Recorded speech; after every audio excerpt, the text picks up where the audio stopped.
Picture this. You're at the most important family event of the year, and everyone's whispering about how sorry they feel for you. Your relatives are avoiding eye contact because they think you're the family embarrassment. Your own parents are making excuses for why their daughter never quite figured life out. Then, suddenly, a $250,000 Rolls Royce Phantom glides into the circular driveway like something out of a movie. The valet rushes to open the door with the kind of reverence reserved for celebrities and billionaires.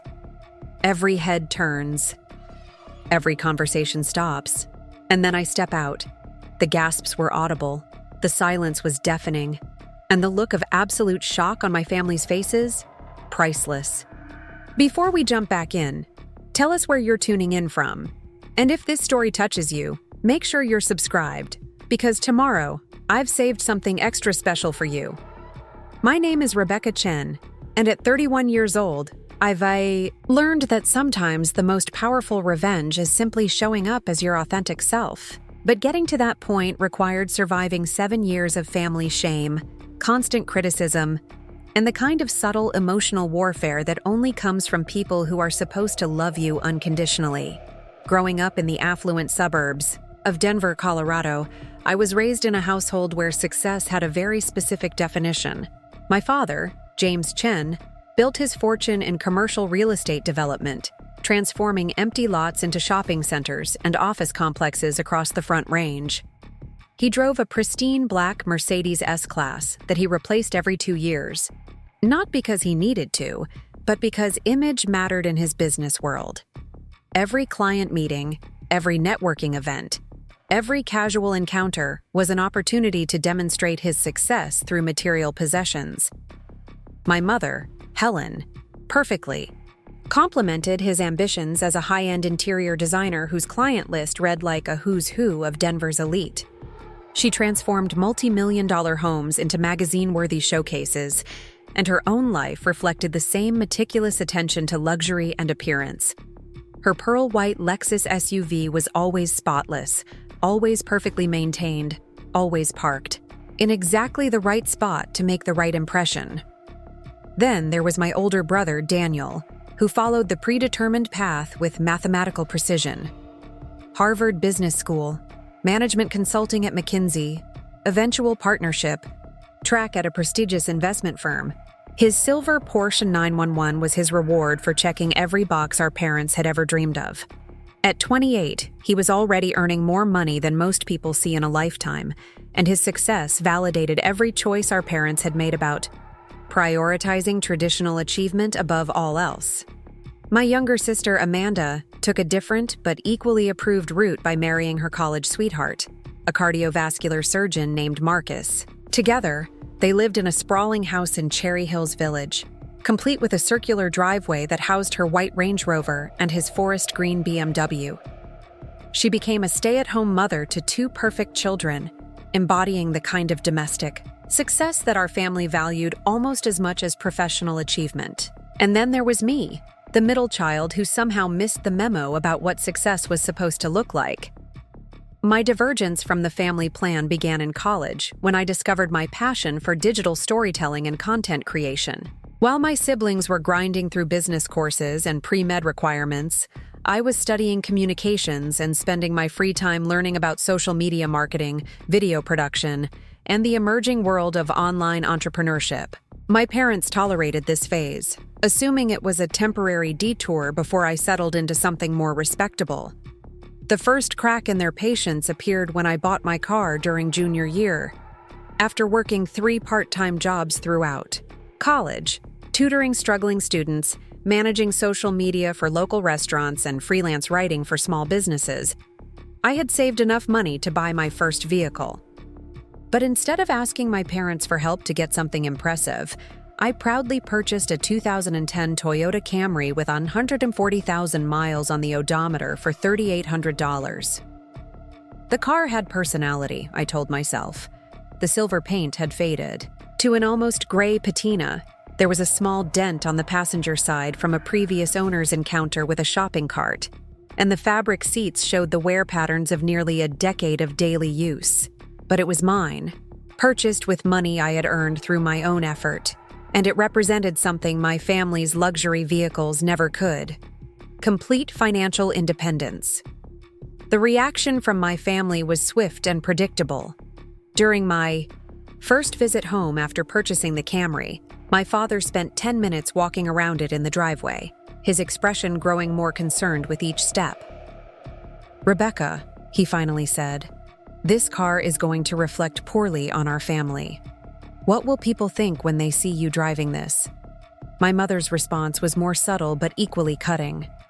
"Honey, I understand wanting to be independent. But there's independent and then there's stubborn. We could help you get something more appropriate for a Chen family member." The implication was clear. My car was an embarrassment that needed to be corrected, not a symbol of hard work that deserved respect. Daniel's commentary was the most direct. "Becky, you're going to hurt your job prospects driving something like that. Image matters in the professional world. People make judgments based on what you drive, where you live, how you present yourself. You're sabotaging your own success." Only Amanda offered something resembling support, though even her kindness came wrapped in condescension. "I think it's sweet that you wanted to buy your own car," she said while examining the interior. "It shows character. But maybe after you graduate and get a real job, you can upgrade to something more suitable." The assumption underlying all their comments was that my car choice represented a temporary financial limitation rather than a deliberate decision. They couldn't conceive that someone with access to family wealth would choose to drive a used Toyota when they could have a luxury vehicle. In their worldview, my car was evidence of either poor judgment or financial desperation, both of which reflected poorly on the family's reputation. But I loved that car precisely because it represented everything my family's vehicles didn't. It was practical rather than impressive, earned rather than given, and completely free of the monthly payments and insurance premiums that tied my siblings to their high-paying jobs. Every time I drove it, I felt the freedom that comes from owing nothing to anyone, from making choices based on my own values rather than other people's expectations. After graduation, I moved back home temporarily while building my freelance content creation business. This decision triggered a new wave of family concern, as they watched their daughter with a college degree choose to work from her childhood bedroom instead of pursuing traditional employment. The Camry became a daily reminder of what they saw, as my refusal to grow up and join the adult world of professional success. Family dinners became exercises in subtle pressure and well-meaning advice. "Have you thought about applying to any marketing firms downtown?" my father would ask, his tone suggesting that real marketing happened in office buildings rather than home offices. "I know several executives who might be willing to interview you for entry-level positions." My mother's approach was more emotional. "I just want you to be happy and secure," she would say, glancing out the window at my Camry parked beside the family's collection of luxury vehicles. "I worry that you're limiting your opportunities by being too proud to accept help or too stubborn to consider traditional paths." Daniel's visits home became opportunities for career counseling sessions disguised as brotherly concern. "Look, I get wanting to be entrepreneurial," he would say, his tone suggesting he absolutely did not get it. "But you need to build a foundation first. Work for an established company, learn the industry, make connections. Then maybe consider freelancing as a side project." Even Amanda, despite her genuine affection for me, couldn't hide her puzzlement at my choices. "I just don't understand why you're making everything so hard for yourself," she would say during our sister talks. "You have a degree from a good school, you come from a family with connections, you could have any car you wanted. Why choose the difficult path when there are easier options available?" The word "choose" was key to their misunderstanding. They saw my situation as a series of poor choices rather than deliberate decisions aligned with my values. They couldn't imagine that someone might prefer the freedom of self-employment to the security of corporate benefits, or value the independence of a paid-off car over the status of a luxury lease. But their confusion turned to concern as months, passed, and my business began generating consistent income. Instead of celebrating my success, they worried about its sustainability. "Online businesses are so unpredictable," my mother would say when I mentioned landing new clients. "What happens when the market changes or technology shifts? You need something more stable." My father's concerns were more practical. "How are you planning for retirement without an employer 401k? What about health insurance? What about building equity in real estate?" His questions were valid, but they revealed his assumption that my current path was a temporary experiment rather than a sustainable career choice. The car became a symbol of everything they didn't understand about my life. Every family gathering, every holiday dinner, every casual visit home included subtle commentary about when I might upgrade to something more appropriate. They treated my transportation choice as a phase I would eventually outgrow, like a college, hobby, or a temporary rebellion against family values. But the Camry and I were building something together that my family couldn't see. While they focused on the faded paint and worn upholstery, I was using that car to drive to client meetings that would transform my business. I met with small business owners who appreciated my authentic approach to marketing, entrepreneurs who valued substance over style, and creative professionals who understood that success doesn't always look like what society expects. The car became my mobile office, my thinking space, my sanctuary from family pressure. Some of my best ideas emerged during long drives through the Colorado mountains, when the silence of the highway allowed my mind to wander and explore creative solutions to client challenges. Preparing and narrating this story took us a lot of time, so if you are enjoying it, subscribe to our channel. It means a lot to us. Now back to the story. The Camry never failed to start, never left me stranded, never demanded more than basic maintenance and the occasional tank of gas. More importantly, the car represented a philosophy that was becoming central to my identity. The belief that your worth isn't determined by what you own, but by what you create, contribute, and accomplish through your own effort. Every month that I drove the Camry while building my business, I was proving to myself that success could be defined on my own terms rather than my family's expectations. But I was also learning that choosing a different path comes with emotional costs that luxury car payments can't measure. The constant subtle pressure to conform, the worried looks from parents who wanted the best for me but couldn't understand what I considered best, the growing sense that I was disappointing people who had invested so much in my success. These psychological burdens were heavier than any car payment I might have avoided. As my business grew and my confidence increased, I began to realize that my family's concern about my car wasn't really about transportation or even financial security. It was about belonging, about family reputation, about their ability to feel proud when introducing me to their friends and colleagues. My Camry had become a visible reminder that their daughter was pursuing a path they couldn't fully understand or support. This realization would eventually lead to the moment when I decided to show them exactly what my chosen path had accomplished. But first, I had to navigate several more years of well-meaning criticism, subtle pressure, and the kind of family dynamics that can make even the most confident person question their choices. The car that had started as a symbol of independence was about to become the centerpiece of a lesson about the danger of judging success by appearances. The criticism about my car intensified as I established my freelance business and began working with increasingly prominent clients. What started as gentle family concern evolved into a systematic campaign to convince me that my transportation choice was sabotaging my professional prospects and embarrassing the Chen family name. My father began incorporating car-related advice into every conversation we had about my career.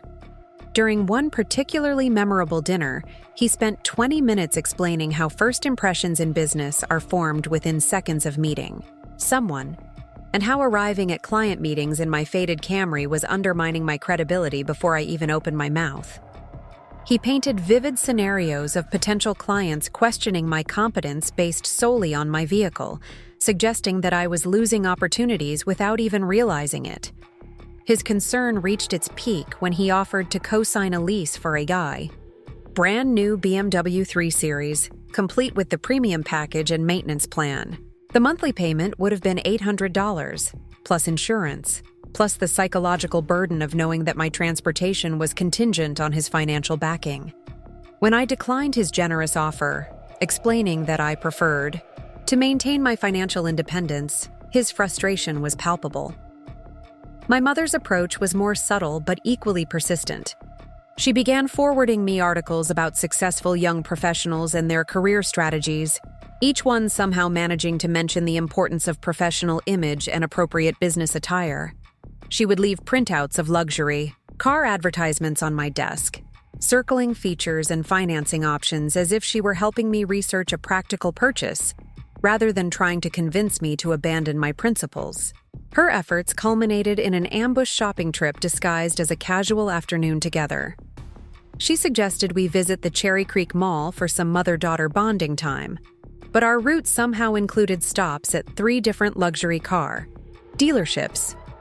At each location, she had clearly made advance arrangements with sales representatives who were prepared to discuss lease options and special incentives for first-time luxury car buyers. The experience was mortifying on multiple levels. The salespeople treated me with the kind of condescending kindness reserved for young adults whose parents are clearly footing the bill, asking questions about my budget parameters while directing their actual sales pitch toward my mother.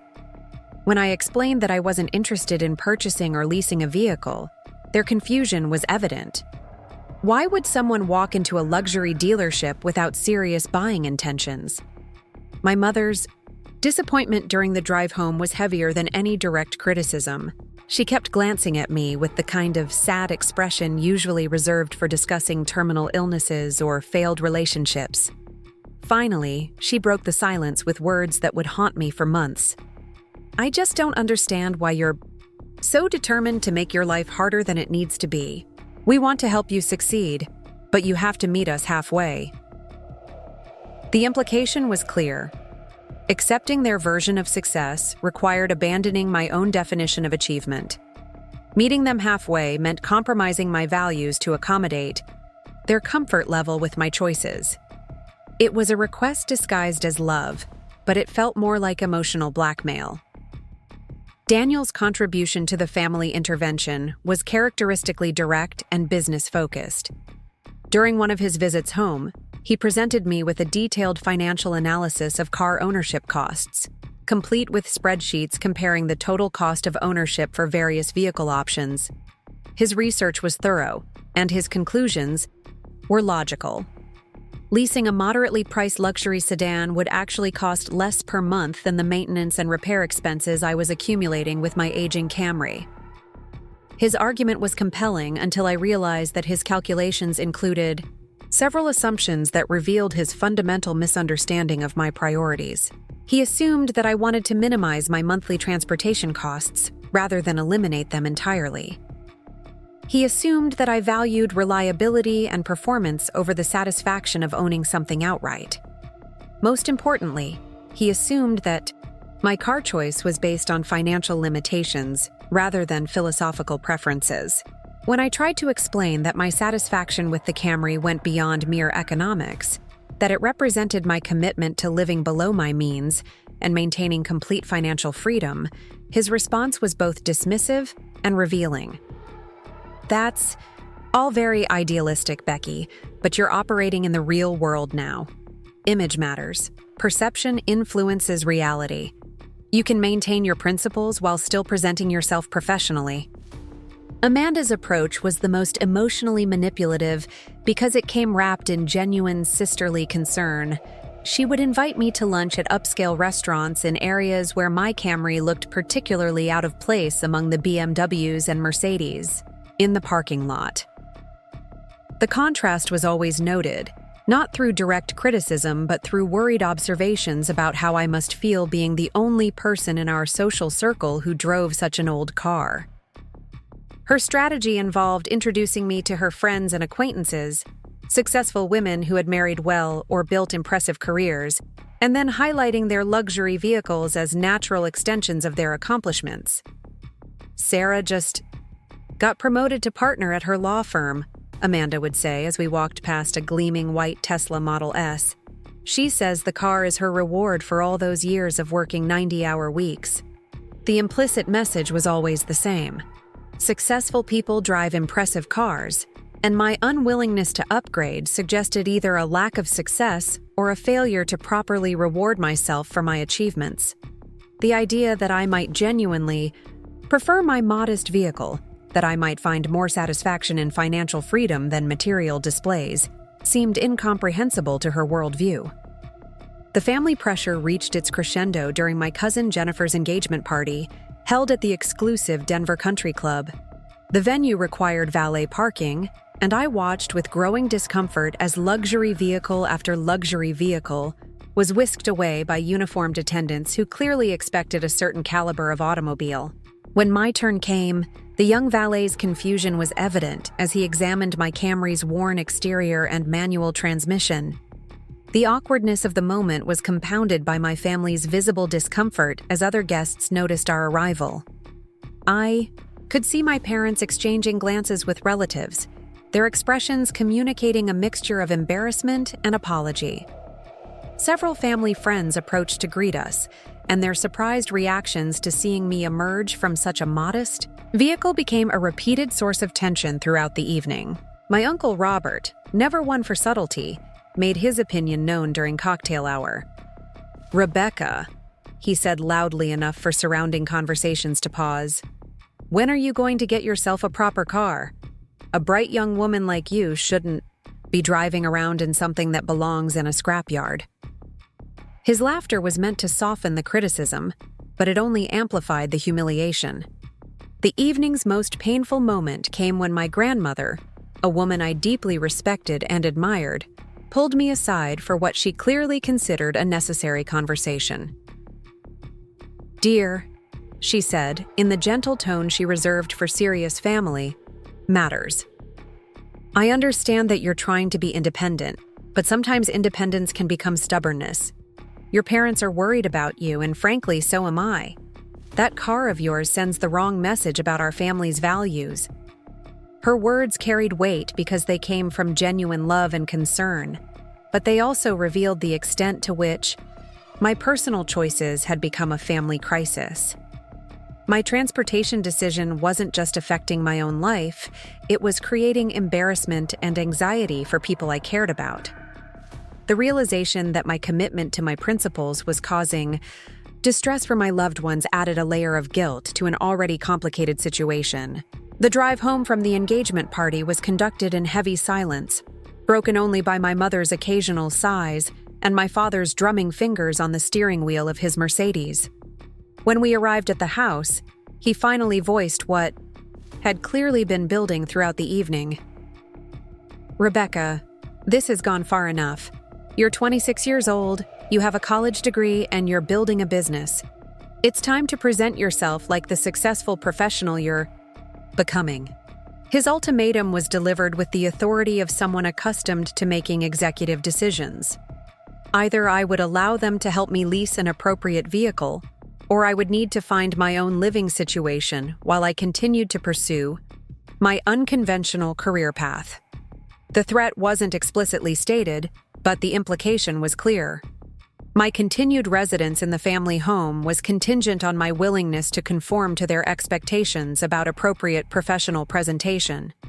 That night, lying in my childhood bedroom and listening to the familiar sounds of the house settling around me, I realized that my car had become the symbol of a much larger conflict about autonomy, values, and the definition of success. My family genuinely believed they were helping me by pushing me toward their version of achievement, but their help felt like pressure to abandon the very principles that had guided my business success. The irony was that my modest lifestyle and careful spending habits were actually enabling me to take business risks and pursue opportunities that my siblings, with their luxury car payments and expensive lifestyles, couldn't afford.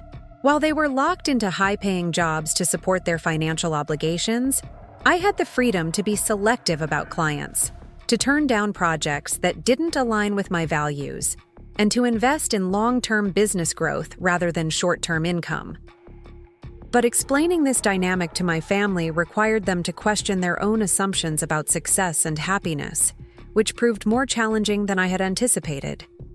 Their identity was so thoroughly intertwined with material displays of achievement that they couldn't conceive of alternative measures of accomplishment.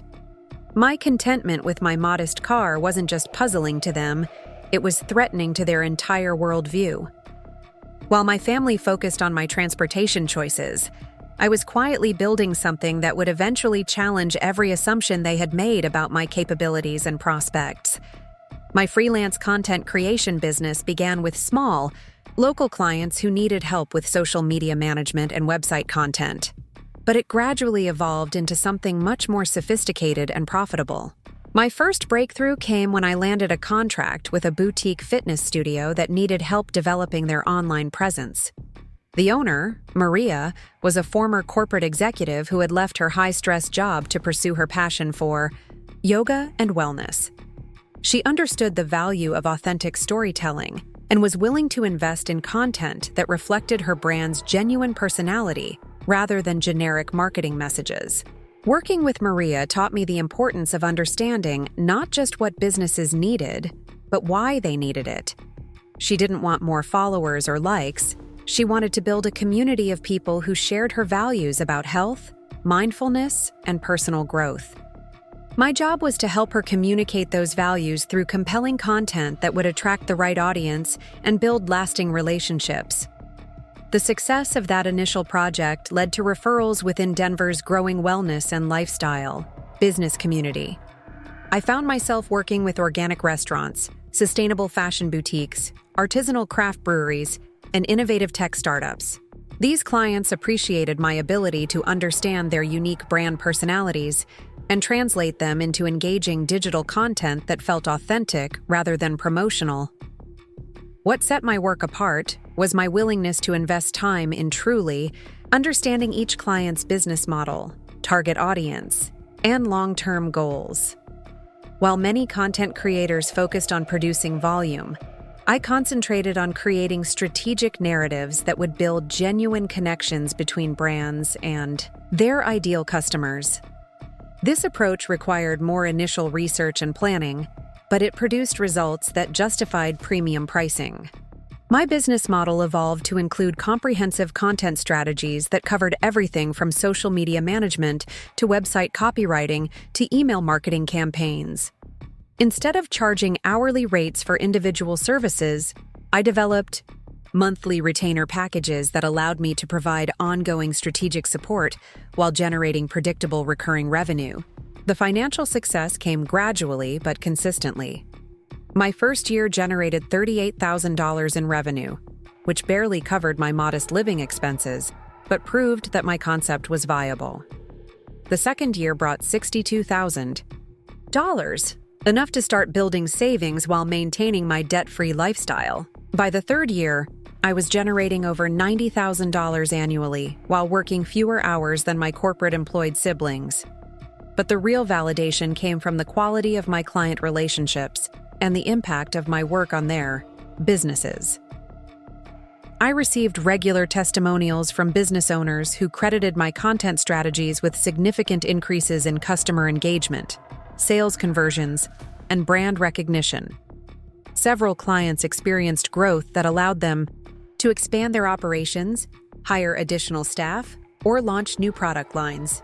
The success was particularly satisfying because it validated my decision to focus on substance over style, relationship building over transaction completion, and long-term value creation over short-term profit maximization.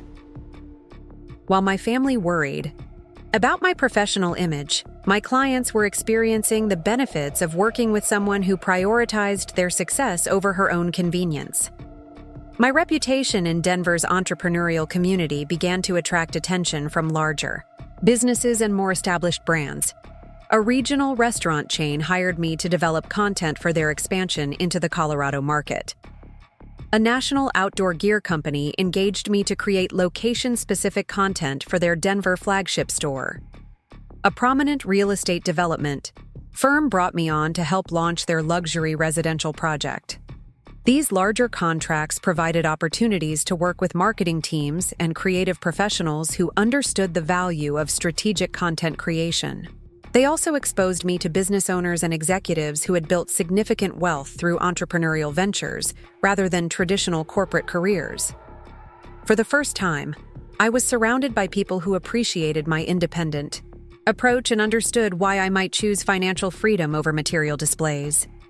The education I received through these professional relationships was invaluable. I learned about investment strategies, tax optimization, business structure options, and wealth-building techniques that weren't taught in business school or discussed at family dinners. My clients shared insights about real estate investing, stock market strategies, and alternative income streams that opened my eyes to possibilities I hadn't previously considered. More importantly, I discovered that many successful entrepreneurs shared my philosophy about living below their means and prioritizing financial independence over luxury spending. Several of my most successful clients drove modest vehicles, lived in comfortable but unpretentious homes, and focused their spending on experiences and investments rather than status symbols. One client in particular, David, became an informal mentor who helped me understand the long-term implications of my business and lifestyle choices. He had built and sold 2 successful technology companies before turning 40, and his approach to wealth management was both sophisticated and surprisingly conservative. Despite his net worth exceeding several $1,000,000, he drove a 5-year-old Honda Accord and lived in a modest downtown condo. David's philosophy was simple but profound. True wealth isn't about what you can afford to buy, but about what you choose not to buy in order to maintain financial freedom and flexibility. He had watched too many entrepreneurs and executives trap themselves in expensive lifestyles that required them to continue working long after they had stopped enjoying their careers. His goal was to maintain the option to pursue passion projects, take calculated risks, and make decisions based on personal fulfillment, rather than financial necessity. Under David's influence, I began to view my modest lifestyle not as a temporary sacrifice while building my business, but as a permanent strategy for maintaining the freedom that entrepreneurship was supposed to provide. My aging Camry wasn't a sign of limited success. It was evidence of disciplined priorities and long-term thinking. This perspective shift coincided with a significant expansion of my business operations. I hired my first part-time assistant to handle administrative tasks and basic content creation, allowing me to focus on strategy development and client relationship management. I invested in professional-grade equipment for video production and photography, upgraded my home office setup, and began exploring opportunities to create passive income streams through online courses and digital products. The business growth also enabled me to start making significant investments in my financial future. I maximized contributions to retirement accounts, built a substantial emergency fund, and began investing in index funds and real estate investment trusts. My monthly expenses remained modest, but my net worth was growing at a rate that would have surprised my family if they had known the details. The irony was that while my family worried about my financial security and professional prospects, I was actually achieving the kind of independence and stability they claimed to want for me. Their concern about my old car masked their inability to recognize that I was building wealth through strategies they didn't understand or appreciate. My business success also provided opportunities to travel for client work and industry conferences, experiences that broadened my perspective on entrepreneurship and wealth creation. I attended events in San Francisco, Austin, Nashville, and New York, meeting other content creators and business owners who were building impressive enterprises while maintaining modest public profiles. These experiences reinforced my conviction that success comes in many forms, and that the most sustainable achievements are often built quietly and deliberately, rather than displayed prominently for others to admire. I was learning to measure my progress by my increasing freedom to make choices based on my values, rather than external pressures or financial constraints. As my business flourished and my financial situation improved dramatically, the disconnect between my family's perception of my life and its reality became increasingly pronounced. Their continued focus on my car and their assumptions about my financial struggles created a parallel universe where their successful daughter was simultaneously thriving professionally and failing personally. The contradiction became most apparent during family gatherings, where my siblings would share updates about their latest purchases, vacation plans, and lifestyle upgrades while expressing sympathy for my continued financial limitations. Daniel would describe his recent promotion and the accompanying salary increase, followed immediately by concerned inquiries about whether I was earning enough to cover my basic expenses. Amanda's updates were particularly painful because they combined genuine sisterly affection with unconscious condescension. She would detail her latest home renovation projects, her children's private school activities, and her husband's medical practice expansion, then pivot to worried questions about my health insurance coverage and retirement planning, as if I were struggling to meet basic needs. My parents' approach was more subtle, but equally frustrating. They would celebrate my siblings' achievements, with enthusiasm and pride, organizing family dinners to commemorate promotions, new house purchases, and other milestones. When I shared news about landing major clients or expanding my business operations, their responses were polite but tepid, followed quickly by suggestions about when I might consider pursuing more stable employment opportunities. The disconnect reached absurd proportions during holiday gift exchanges, where my family's present choices reflected their assumptions about my financial situation rather than my actual preferences or needs. I received practical items like grocery store gift cards, warm winter clothing, and household supplies, while my siblings exchanged luxury accessories, electronics, and experience gifts. When I reciprocated with thoughtful, carefully chosen gifts that reflected my recipients' interests and personalities, the quality and thoughtfulness seemed to surprise everyone. My mother examined the cashmere scarf I had given her with the kind of careful attention usually reserved for expensive items, asking multiple times where I had found it and whether I was sure I could afford such an extravagant purchase. The assumption that my modest lifestyle reflected financial constraint rather than conscious choice became a source of constant frustration. When I declined invitations to expensive restaurants or luxury vacations, my family interpreted my responses as polite ways of saying I couldn't afford to participate. Their subsequent offers to cover my expenses, while generous in intention, felt condescending and hurtful. My attempts to explain my actual financial philosophy were met with skepticism and confusion. When I described my preference for experiences over possessions, my family assumed I was rationalizing my inability to afford material goods. When I explained my commitment to living below my means to maintain financial independence, they heard excuses for not pursuing traditional markers of success. The most challenging aspect of this dynamic was my family's genuine belief that they were being supportive and understanding. Their expressions of sympathy for my struggles, their offers of financial assistance, and their gentle suggestions about alternative career paths all came from a place of love and concern. They truly believed that I was struggling and that their help was needed and appreciated. This well-meaning support created a psychological burden that was difficult to articulate or address directly. How could I explain that their sympathy felt like criticism without seeming ungrateful for their concern? How could I clarify my actual financial situation without appearing boastful or defensive? How could I maintain family harmony while staying true to my values and choices? The burden became heavier when extended family and family friends began reflecting my parents' concerns back to me through their own expressions of sympathy and encouragement. At social gatherings, I would receive advice about job searching, networking strategies, and the importance of financial planning from people who genuinely believed they were helping someone in need. My cousin's wife, a successful attorney, spent an entire wedding reception explaining the benefits of corporate employment and offering to introduce me to contacts in various industries. She meant well, but her assumption that I needed career guidance felt invalidating and frustrating. When I tried to explain that I was content with my current path, she smiled indulgently and suggested that I keep an open mind about opportunities that might arise. The situation was complicated by my family's public representation of my circumstances to their social and professional networks.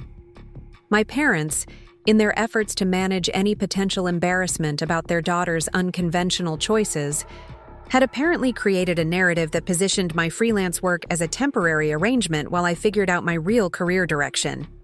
I discovered this secondhand when a family friend approached me at a community event with enthusiastic offers to help me find real employment in marketing or communications. She had spoken with my mother about my situation and understood that I was doing some freelance work while looking for something more stable. The conversation was mortifying because it revealed the extent to which my family had misrepresented my professional success to protect their own reputation. The misrepresentation wasn't malicious, but it reflected my family's inability to understand or validate my chosen path. They genuinely believed that freelance work was inherently less valuable than traditional employment, and their public explanations of my career reflected this bias. In their minds, they were protecting me from judgment while I worked through a difficult transitional period. This dynamic created a strange double life where my professional reputation in the entrepreneurial community was strong and growing, while my family reputation remained that of a struggling young adult who needed guidance and support. The contrast between these two realities became increasingly difficult to navigate as my business success accelerated. Despite the family tensions surrounding my lifestyle choices, my business continued to generate the kind of professional validation that sustained my confidence and reinforced my commitment to my chosen path. The satisfaction of building something valuable from scratch, creating meaningful results for clients, and maintaining complete creative and financial autonomy provided a sense of accomplishment that no external recognition could match. My client base expanded to include several high-profile accounts that other marketing professionals in Denver actively pursued. A luxury resort in Vail hired me to develop their digital content strategy for the upcoming ski season. A prominent craft brewery engaged me to manage their product launch campaign for a new beer line. A boutique hotel chain brought me on to create location-specific content for their Colorado properties.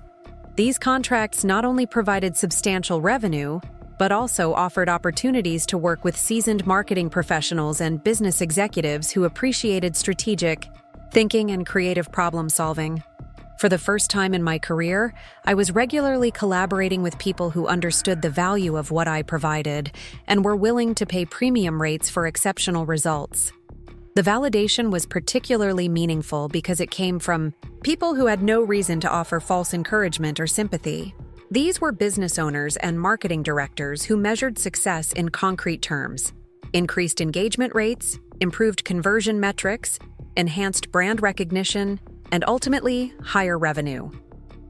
When they expressed satisfaction with my work and renewed their contracts, I knew their approval was based on results rather than personal affection. One client relationship in particular provided the kind of professional affirmation that I had been craving without realizing it. Jennifer, the marketing director for a regional outdoor gear company, had initially hired me for a 3-month project to develop content for their fall product line. The campaign exceeded performance expectations by 40%, leading to my largest contract to date and a long-term strategic partnership.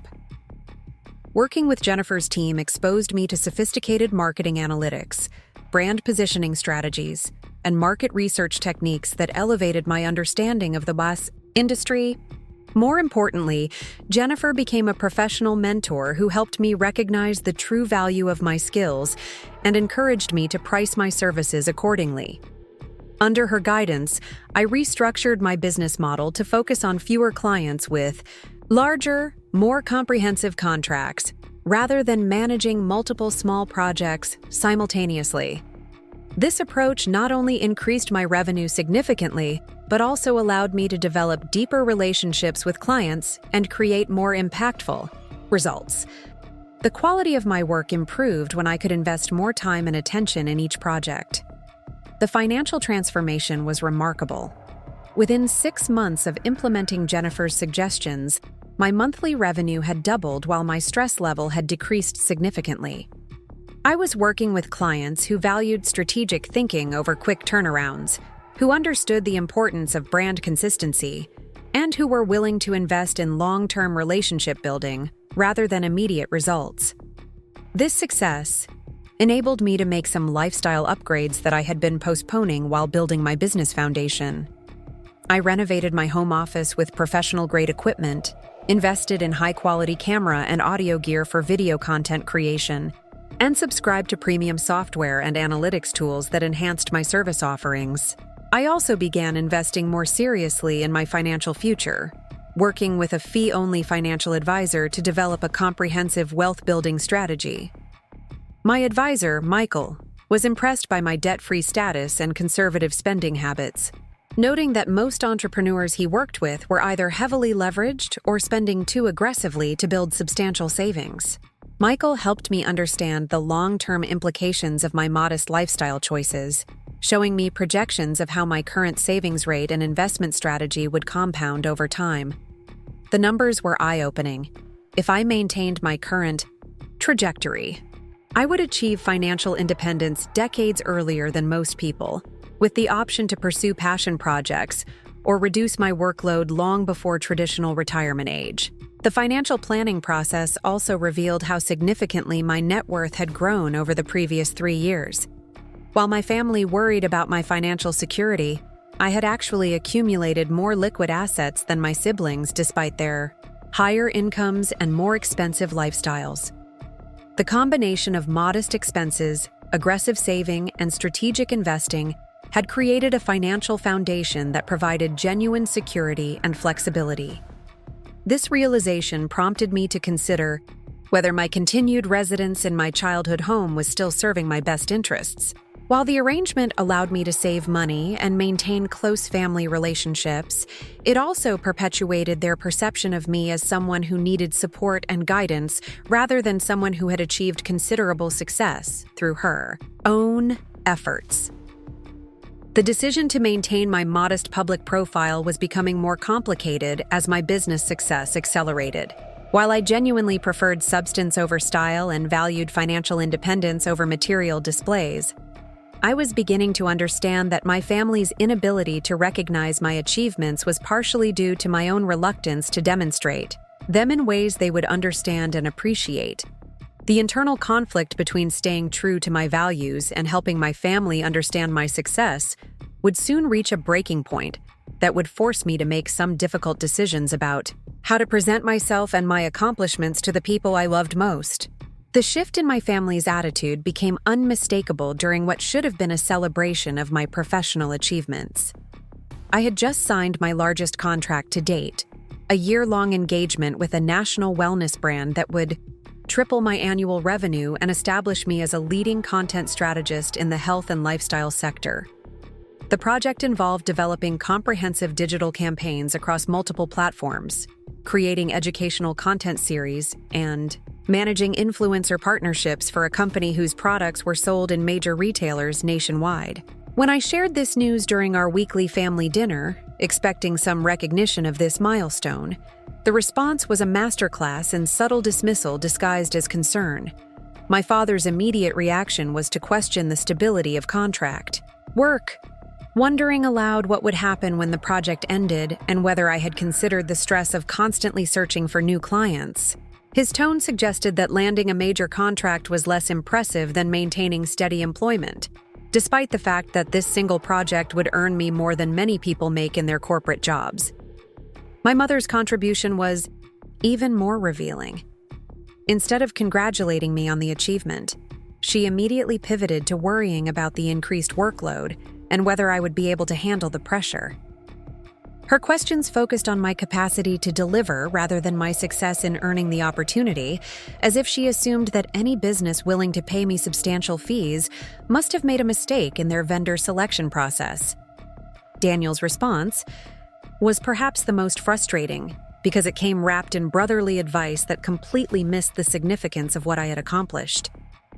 He spent 15 minutes explaining how contract work differed from salary negotiations, offering to help me understand the tax implications of increased income and suggesting that I use this opportunity to network toward permanent employment. Opportunities.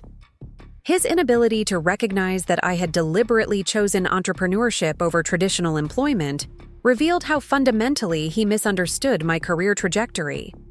Amanda's reaction carried the sting of comparison disguised as sisterly support. She mentioned how proud she was that I was finally building something stable, then immediately launched into detailed descriptions of her husband's latest business expansion and their plans to purchase a vacation home in Aspen. The juxtaposition suggested that while my achievements were noteworthy for someone in my circumstances, they paled compared to the real success her family was experiencing. The evening's most painful moment came when my grandmother called during dessert to congratulate Daniel on his recent promotion, having heard the news through the family communication network. When my parents mentioned my new contract, her response was polite but perfunctory, followed immediately by detailed questions about Daniel's increased responsibilities and salary. The contrast in enthusiasm was unmistakable and hurtful. That night, lying in my childhood bedroom while processing the evening's interactions, I realized that my family's inability to celebrate my success wasn't just about their misunderstanding of entrepreneurship.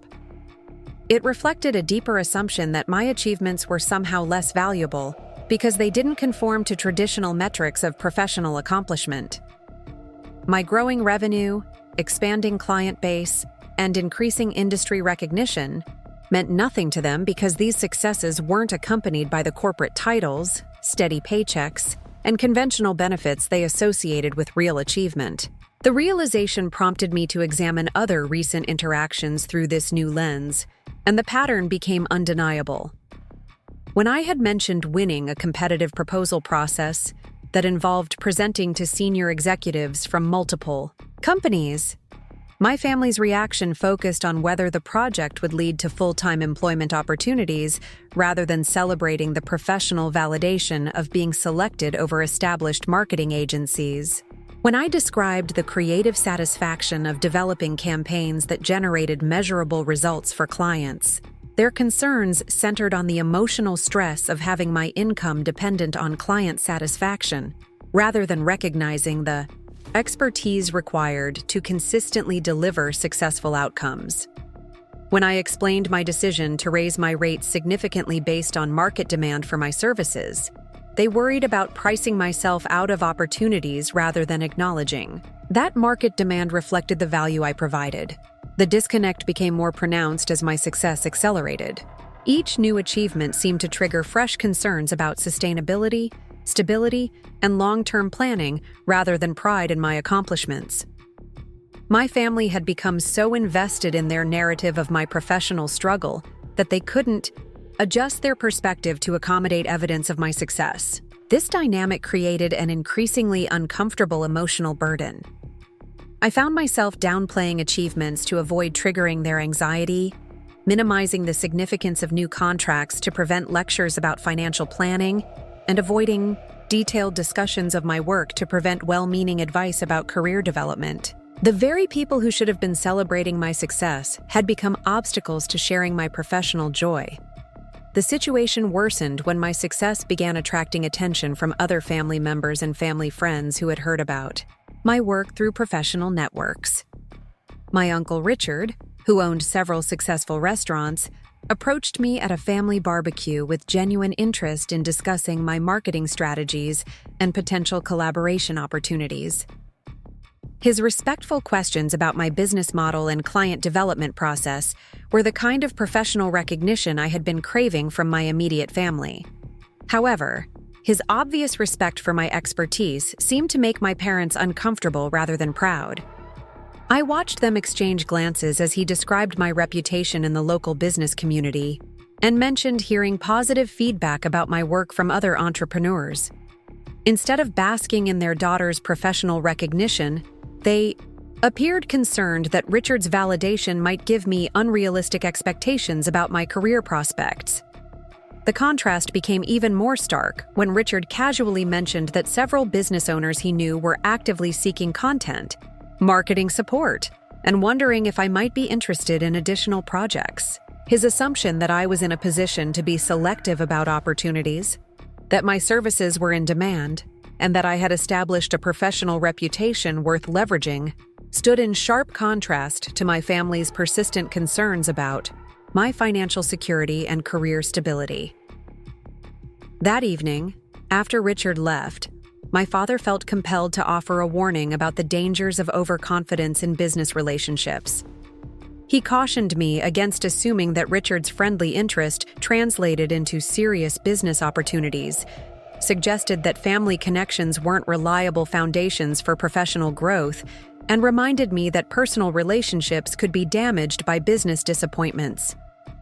His advice revealed his assumption that any professional recognition I received was likely inflated by personal connections rather than earned through competence. The cumulative effect of these interactions was a growing sense of isolation within my own family. The very achievements that brought me professional satisfaction and financial security had become sources of family tension and emotional distance. My success was simultaneously too modest to warrant celebration and too ambitious to be sustainable, too dependent on personal relationships to be credible, and too removed from traditional employment to be secure. This impossible standard created a psychological trap where no level of achievement would satisfy my family's concerns, because their concerns weren't really about my success. They were about their discomfort with my chosen path and their inability to understand or validate forms of accomplishment that differed from their own experiences. My car had become a symbol of this broader disconnect, representing everything they couldn't understand about my priorities and values. The realization that my family's criticism stemmed from their own limitations rather than my shortcomings was both liberating and lonely. It freed me from the burden of trying to earn their approval through achievements they weren't equipped to recognize, but it also highlighted the emotional cost of pursuing a path that separated me from the people I loved most. The double standards. In how my family treated my success versus my siblings' achievements became impossible to ignore as my business continued to flourish, while their traditional career paths began showing signs of stress and limitation. The contrast was particularly stark because my modest lifestyle had enabled me to build substantial financial reserves and professional flexibility, while their expensive lifestyles had created financial pressure and career constraints. Daniel's situation provided the clearest example of this irony.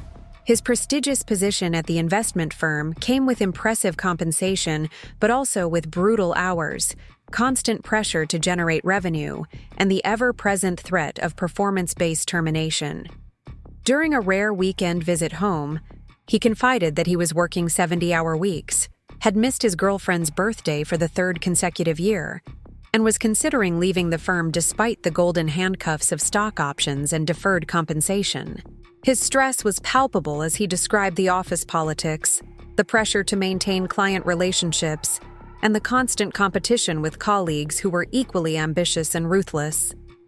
The financial rewards that had once seemed so impressive were now barely adequate to support his expensive downtown apartment, luxury car lease, and the social obligations that came with his professional status. He was trapped in a lifestyle that required his continued success in a career that was making him miserable. When he asked about my work-life balance and seemed genuinely envious of my flexibility to set my own schedule, travel for interesting projects, and choose clients based on personal values rather than financial necessity, I realized that his perspective on my career had begun to shift. For the first time, he seemed to understand that my unconventional path might offer advantages that his traditional success couldn't provide.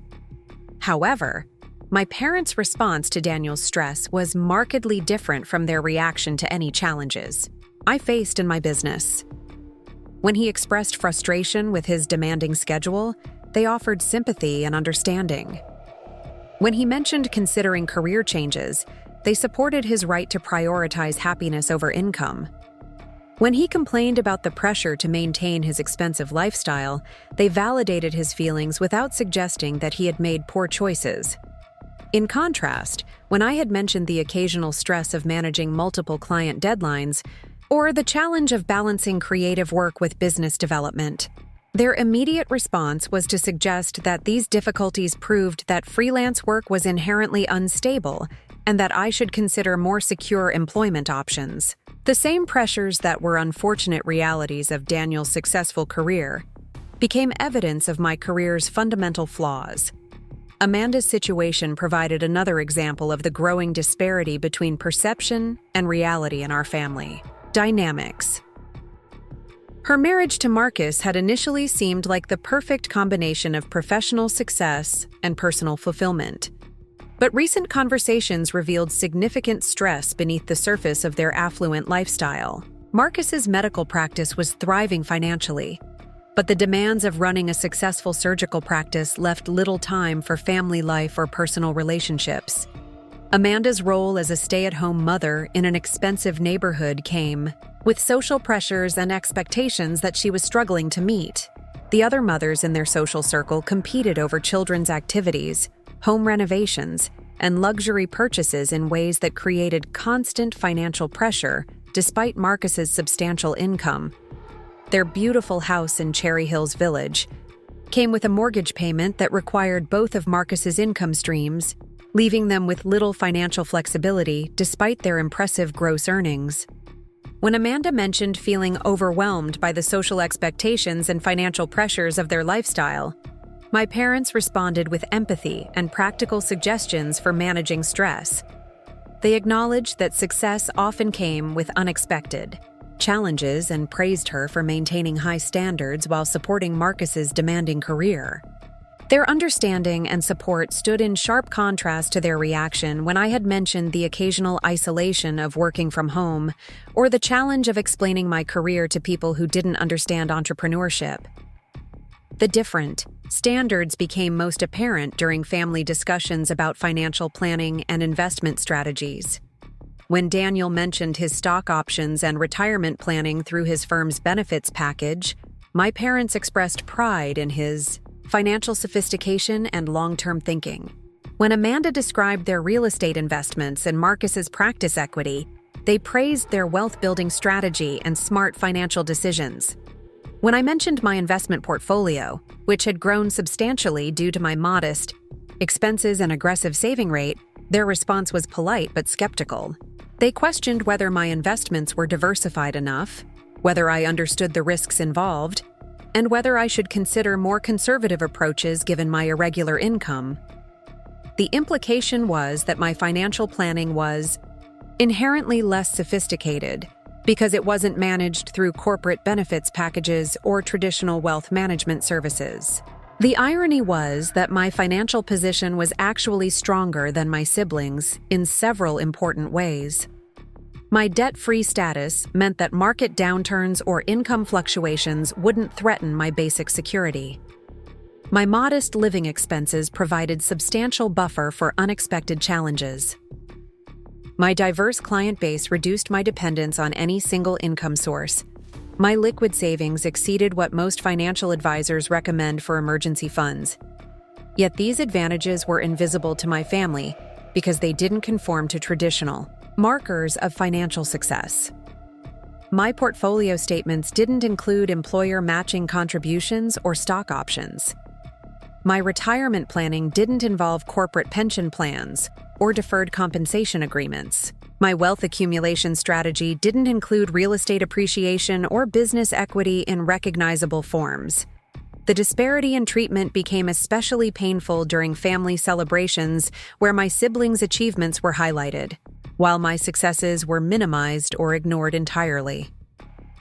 Daniel's promotion was commemorated with a special dinner at an expensive restaurant where my parents raised toasts to his hard work and bright future. Amanda's anniversary was celebrated with elaborate gifts and expressions of pride in the beautiful family she and Marcus had built. When I achieved my first six-figure revenue year, a milestone that represented years of hard work and business development, the achievement was acknowledged with polite congratulations before the conversation quickly shifted to other topics. There was no special dinner, no champagne toast, no expression of pride in my entrepreneurial success. The disparity in celebration reflected the disparity in recognition that had characterized my family's response to my chosen path. This differential treatment wasn't malicious, but it was consistent and hurtful.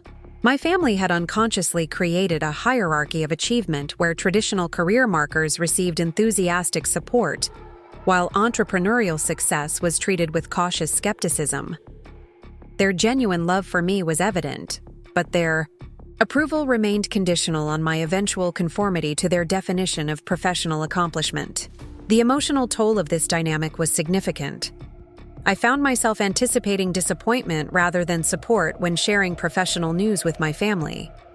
I began editing my achievements to avoid triggering their concerns or highlighting the contrast between their expectations and my reality. I started planning conversations carefully to minimize opportunities for well-meaning advice about career development or financial planning. The most frustrating aspect was my family's genuine belief that they were being supportive and helpful. Their expressions of concern, their offers of assistance, and their suggestions for improvement all came from a place of love and genuine desire to see me succeed. They couldn't understand that their version of support felt like criticism because it was based on their inability to recognize or validate the success I had already achieved. The turning point in my understanding of my family dynamics came through an unexpected source, a client who became a mentor and eventually helped me see my situation with complete clarity. Alexandra Morrison was the CEO of a boutique consulting firm specializing in digital transformation for traditional businesses. She had built her company from a one-person freelance operation into a multi-million-dollar enterprise with offices in 3 states, and her success story resonated with my own entrepreneurial journey. Alexandra hired me initially to develop content for a major client presentation, but our working relationship quickly evolved into something more comprehensive and strategic. She appreciated my ability to understand complex business challenges and translate them into compelling narratives that resonated with executive audiences. More importantly, she recognized potential in my work that I hadn't fully realized myself. During our 3rd project meeting, held at her downtown Denver office with floor-to-ceiling windows overlooking the city, Alexandra made an observation that would fundamentally change my perspective on my career and my family relationships. We had just finished reviewing content strategies for her client's product launch when she leaned back in her chair and studied me with the kind of direct attention that successful executives bring to important decisions. "Rebecca," she said, her tone shifting from collaborative to mentoring, "I've been watching how you present your work and talk about your business, and I'm curious about something. You're clearly succeeding at a level that most people never achieve, but you discuss your accomplishments like you're apologizing for them. Where does that come from?" Her question caught me completely off guard because I hadn't realized that my self-presentation reflected any discomfort with my success.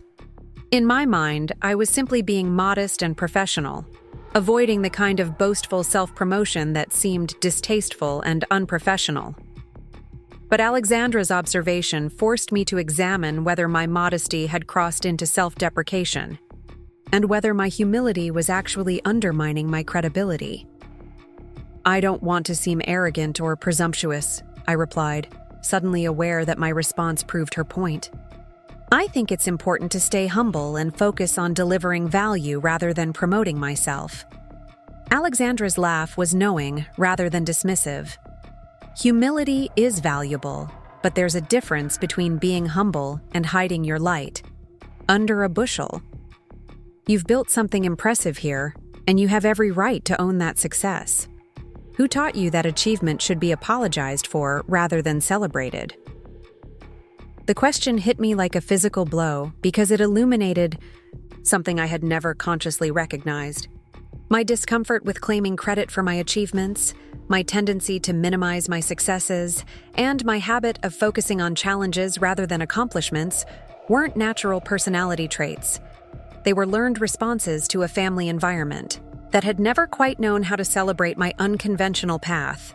Over the following weeks, as our professional relationship deepened into genuine mentorship, Alexandra helped me understand how my family dynamics had shaped my self-presentation in ways that were limiting my business growth and personal satisfaction. She shared her own story of building a successful company while navigating family members who couldn't understand or appreciate her entrepreneurial journey. Alexandra's family background was surprisingly similar to mine. Her parents were successful professionals who had built comfortable lives through traditional career paths and couldn't comprehend why their daughter would abandon the security of corporate employment to start her own business. Her siblings had followed conventional routes to success and initially viewed her entrepreneurial ventures with a mixture of skepticism and pity. The hardest part wasn't building the business, Alexandra told me during one of our mentoring conversations. It was learning to value my own achievements when the people I loved most couldn't see their worth. I spent years downplaying my success to make my family comfortable, and it nearly destroyed my confidence and my business. Her story resonated deeply because it mirrored my own experience of moderating my achievements to avoid family discomfort. She described the exhausting process of constantly translating her business success into terms her family could understand, the emotional toll of receiving sympathy instead of celebration for her professional milestones, and the gradual erosion of her confidence that came from internalizing their skepticism about her chosen path. The breakthrough came when I realized that their inability to understand my success was about their limitations, not my failures. Alexandra continued, "They weren't qualified to judge my achievements because they had never attempted anything similar. Their concerns weren't based on knowledge of entrepreneurship, but on fear of uncertainty and change." This perspective reframed my entire relationship with my family's criticism and concern. Instead of interpreting their skepticism as evidence that my path was risky or unwise, I began to understand it as a natural response from people whose experience hadn't prepared them to evaluate entrepreneurial success. Their worry wasn't informed analysis. It was emotional reaction to unfamiliar territory. Alexandra also helped me recognize how my attempt to accommodate my family's comfort level was actually hindering my business development. My reluctance to fully own my achievements was creating confusion among potential clients who needed to feel confident in my capabilities. My tendency to focus on challenges rather than successes was undermining my credibility in business settings, where confidence and track record were essential for building trust. Successful entrepreneurs learn to present their achievements with confidence because their clients and partners need to believe in their capability, Alexandra explained. If you don't seem convinced of your own success, why should anyone else be convinced? This insight prompted me to examine how my family dynamics were affecting my professional relationships and business growth. I realized that my discomfort with self-promotion was limiting my ability to pursue larger opportunities, that my tendency to minimize achievements was making it harder to justify premium pricing, and that my focus on remaining humble was actually preventing me from presenting myself as the successful professional I had become. The transformation in my business confidence was immediate and dramatic. When I began presenting my achievements with appropriate pride and discussing my capabilities with genuine confidence, the response from clients and prospects changed significantly. Decision-makers treated me with greater respect, negotiations became more favorable, and opportunities for higher-level projects increased substantially. Alexandra's mentorship also extended to helping me understand the financial implications of my modest lifestyle choices. She introduced me to her wealth management advisor, who was impressed by my debt-free status and substantial savings rate. The advisor's analysis revealed that my financial position was exceptionally strong for someone my age, regardless of income level or career path. Most entrepreneurs struggle with cash flow management and debt service, the advisor explained. Your conservative lifestyle has created financial flexibility that will serve you well as your business continues to grow. You're in a position to take strategic risks, invest in growth opportunities, and maintain stability through market fluctuations. This professional validation of my financial strategy helped me understand that my family's concerns about my economic security were based on outdated assumptions rather than current reality. While they worried about my lack of traditional benefits and stable income, I had actually achieved greater financial security than most people ever experience. The contrast between Alexandra's mentorship and my family's guidance was stark and revealing. Alexandra helped me recognize and build upon my strengths, while my family focused on my perceived weaknesses. Alexandra encouraged me to pursue ambitious goals, while my family suggested safer alternatives. Alexandra celebrated my achievements, while my family worried about their sustainability. This comparison wasn't meant to criticize my family's love and concern, but it highlighted how different types of support produce different outcomes.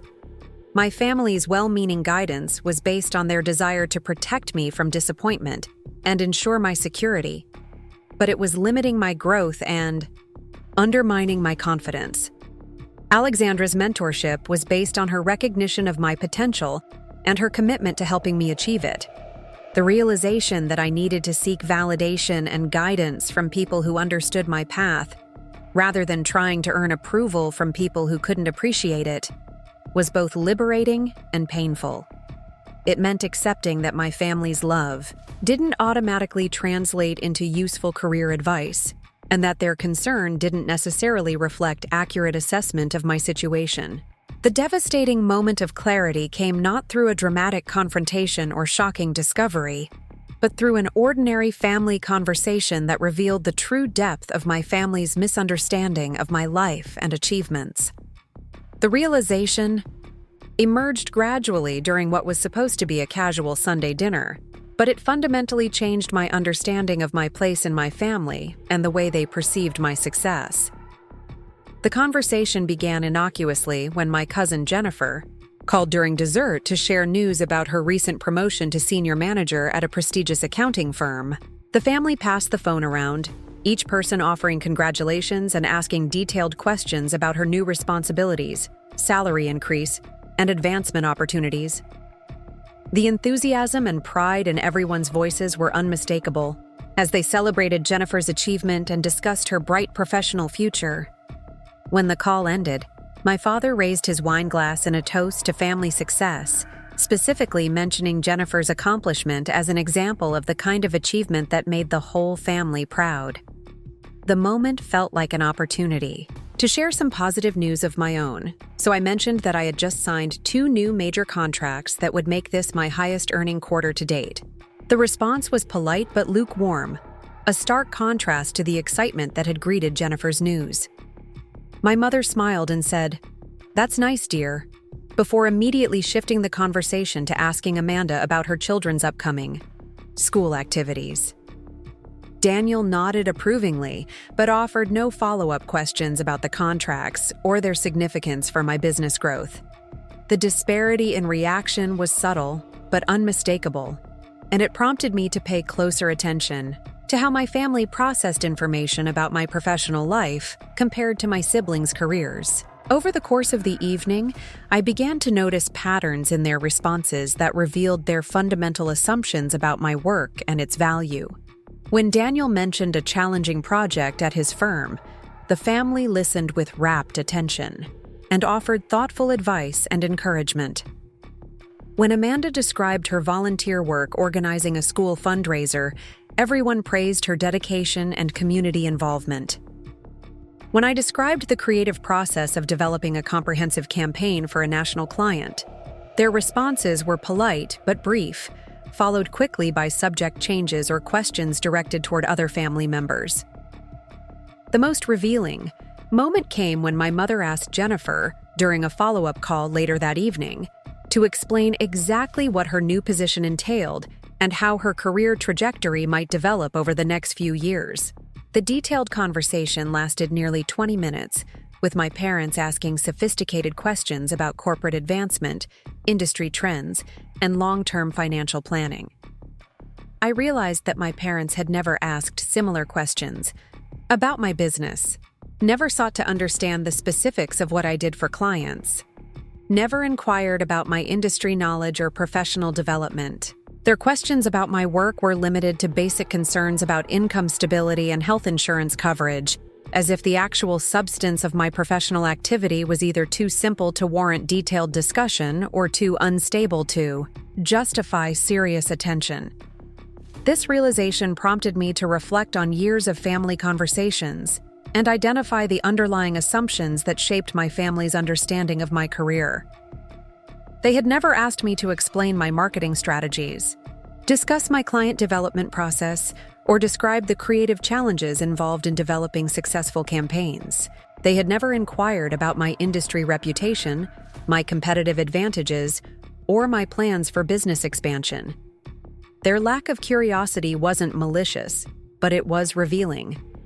They simply didn't view my work as sufficiently complex or significant to warrant the kind of detailed interest they showed in my siblings' careers.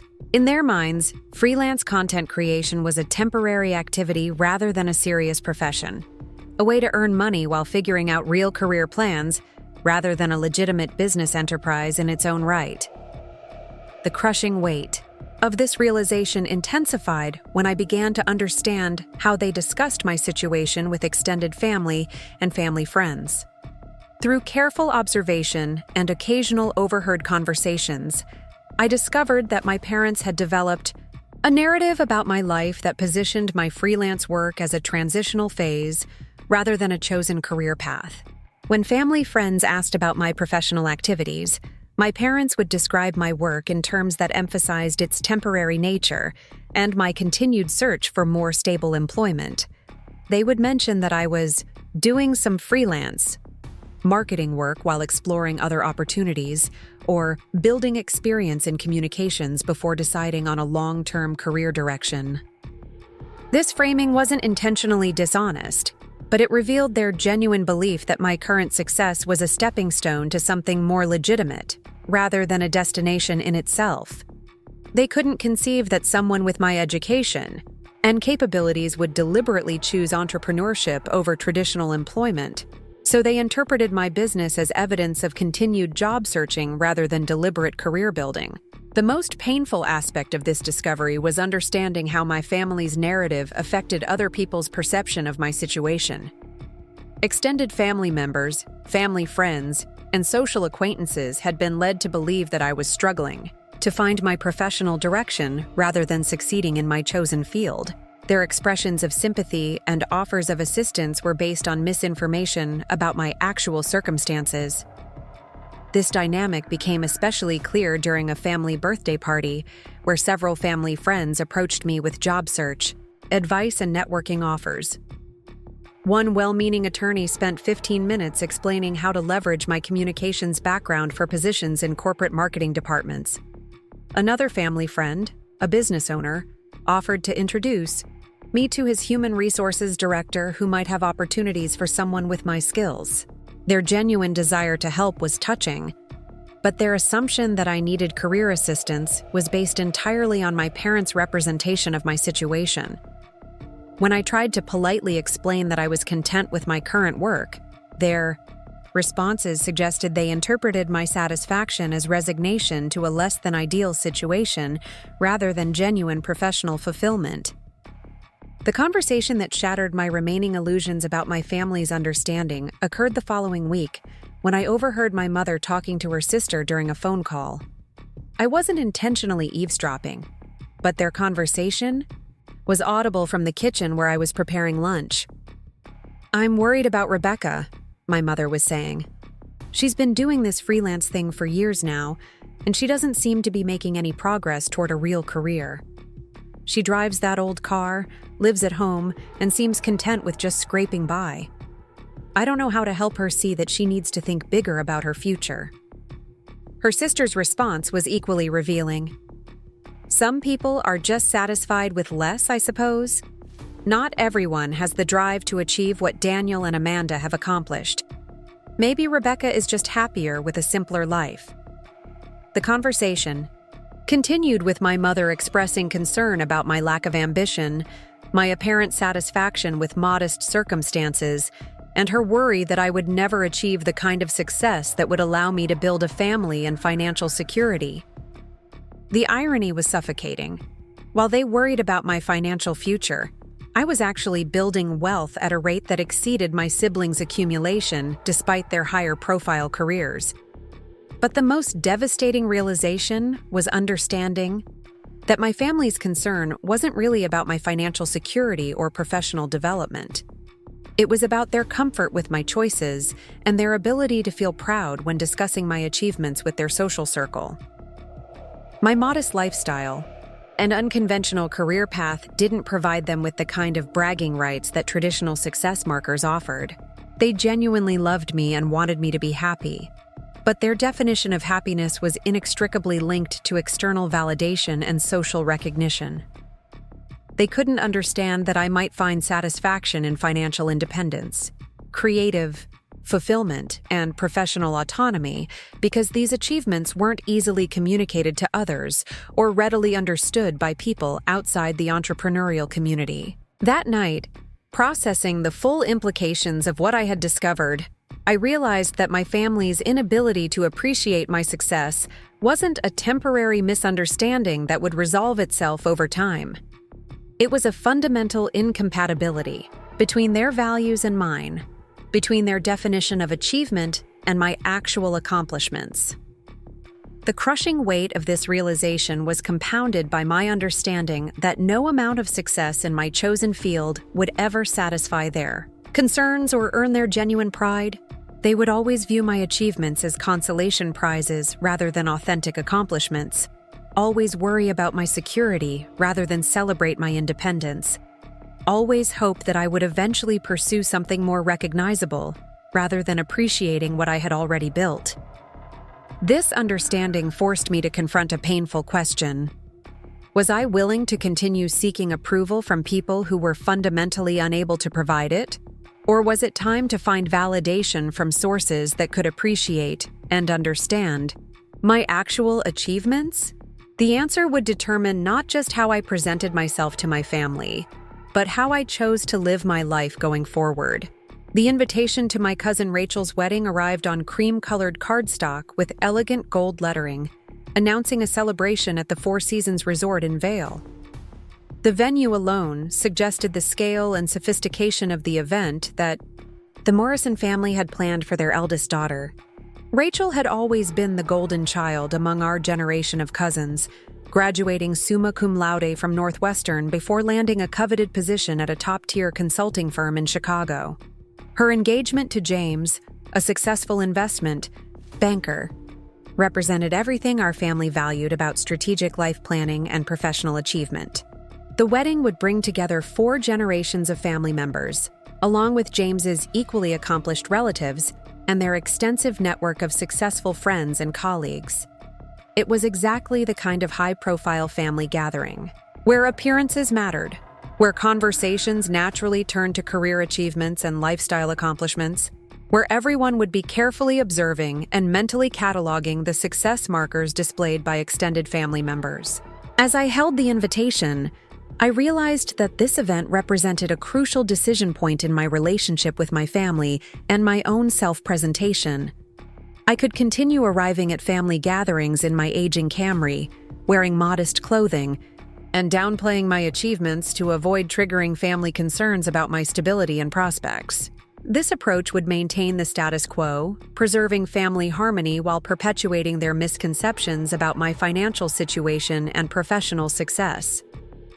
Alternatively, I could use this occasion to demonstrate the reality of what I had built over the past several years, showing rather than telling my family about the success they had been unable to recognize or appreciate.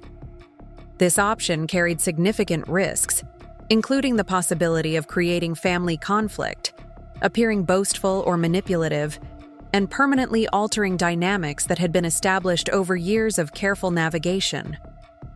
The decision became more complex as I considered the broader implications for my future relationships with family members. If I continued accommodating their comfort level with my modest presentation, I would be implicitly accepting their assessment of my circumstances and agreeing to perpetuate narratives that misrepresented my actual achievements. This path would preserve short-term harmony, but would require me to indefinitely suppress my authentic success to protect their emotional equilibrium. If I chose to reveal the extent of my financial and professional accomplishments, I would be forcing a confrontation with their assumptions and potentially creating lasting tension around their inability to recognize or support my unconventional path. This option promised authenticity and self-respect, but threatened to expose fundamental incompatibilities in our values and definitions of success.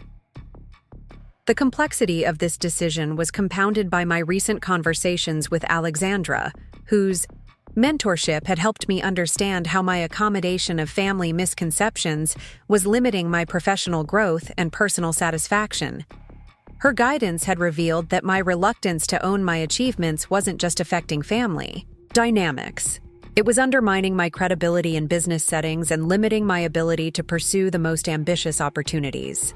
Over the following weeks, as I contemplated my approach to Rachel's wedding, I found myself examining every aspect of my life through the lens of authenticity versus accommodation. My wardrobe consisted primarily of conservative, moderately priced clothing that wouldn't attract attention or suggest financial resources that might contradict my family's assumptions about my circumstances. My social media presence was carefully curated to avoid displaying lifestyle elements that might trigger questions about my income or business success.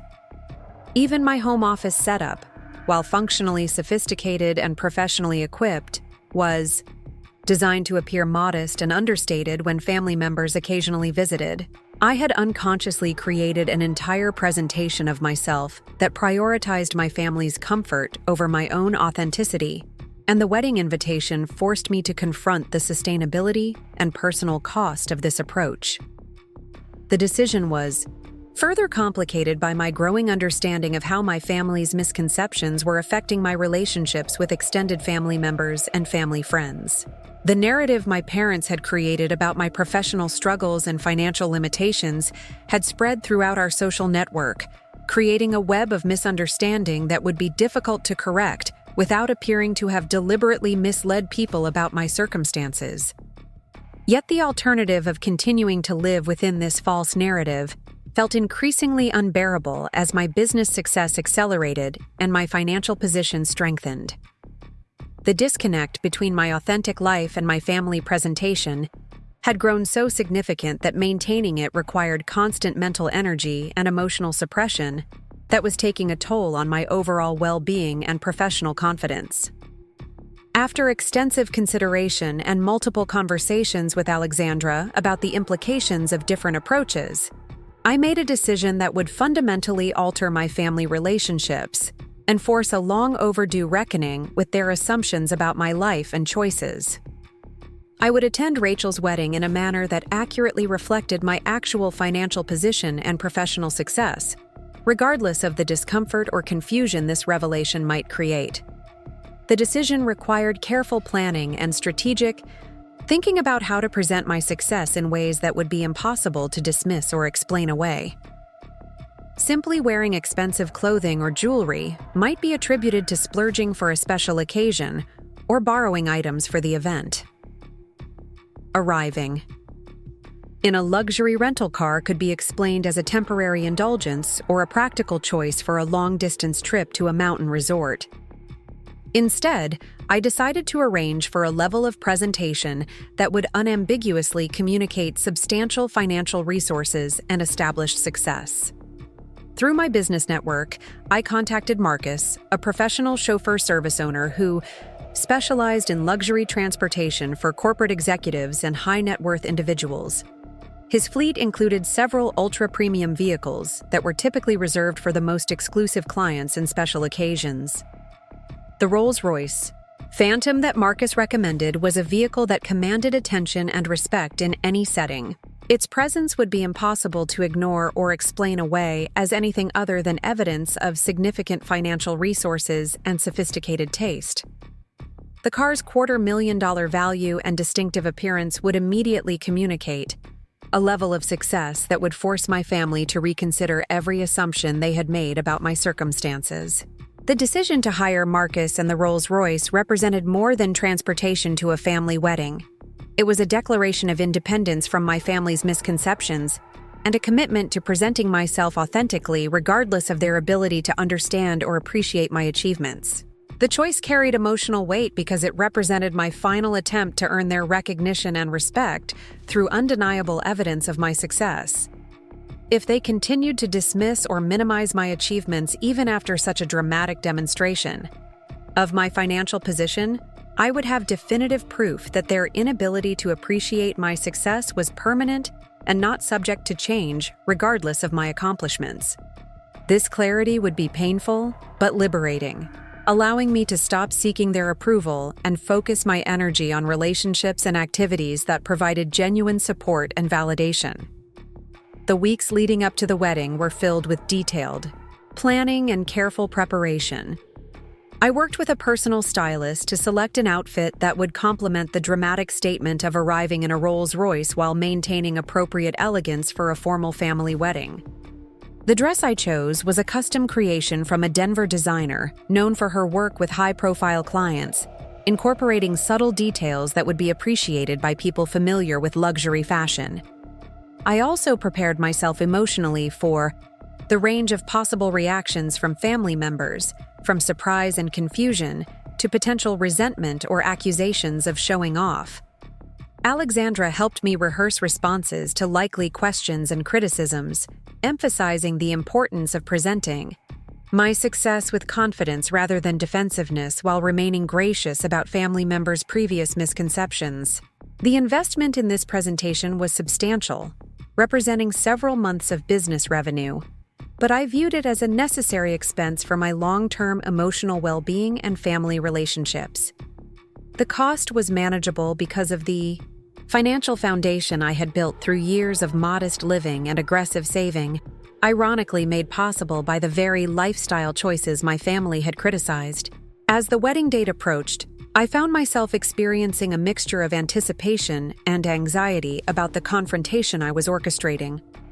Part of me hoped that my family's surprise would quickly give way to pride and celebration of my achievements, leading to improved relationships based on accurate understanding of my circumstances.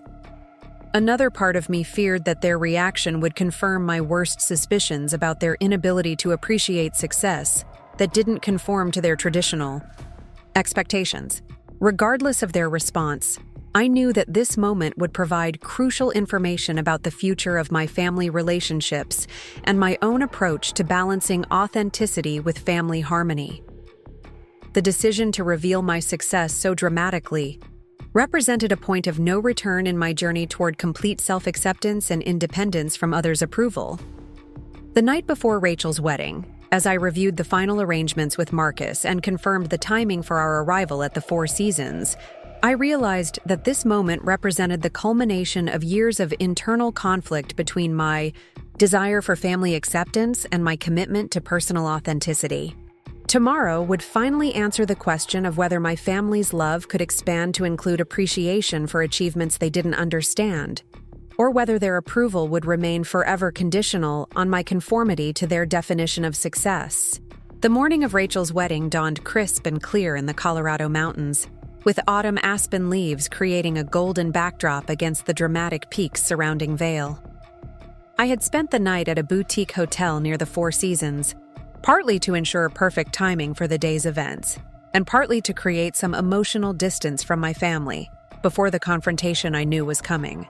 My preparation routine was methodical and deliberate, each step designed to present myself as the successful professional I had become, rather than the struggling freelancer my family imagined me to be.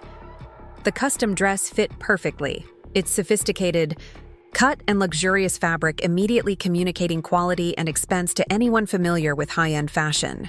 The jewelry I wore was modest but unmistakably genuine, pieces I had purchased to celebrate major business milestones but had never worn to family events.